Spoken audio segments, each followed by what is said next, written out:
Venice, welcome to my team, Team Believe. Na kahit hindi yun yung original plan mo, na mukhang si ate or Coach Julie talaga ang favorite mo. Pero it's okay. Okay lang yan. Ano ang pakiramdam? Sakit. Sakit yung yung nagpe-perform yung bata, yung umikot ka na, tapos bigay todo siya, tapos hindi kayo umiikot, ang lungkot niya, kahit nakaharap ako sa kanya, ang lungkot niya akong tignan. Nakaganito siya sa akin. Tapos, nung umikot na kayo, tinignan ka, pag ganun siya. But I think, that's may reasons ako kung bakit hindi rin ako umikot. Pero for sure naman matutulungan mo si Denise. Pipilit kong tutulungan yung bata kahit ayaw akong patulong sa kanya.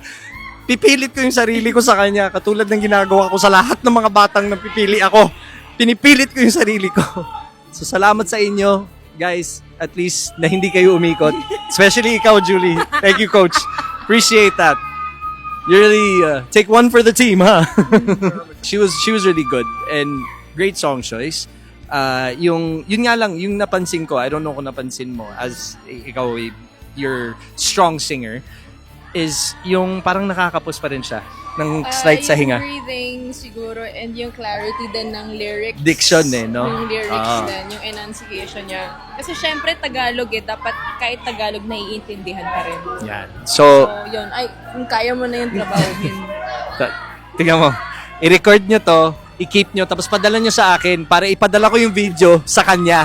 Para galing kay Coach Julie. Kahit team ko, pero galing pa rin kay Coach Julie. Para matuwa naman siya. Okay? Congrats, Venice! Congrats! Kita tayo mamaya.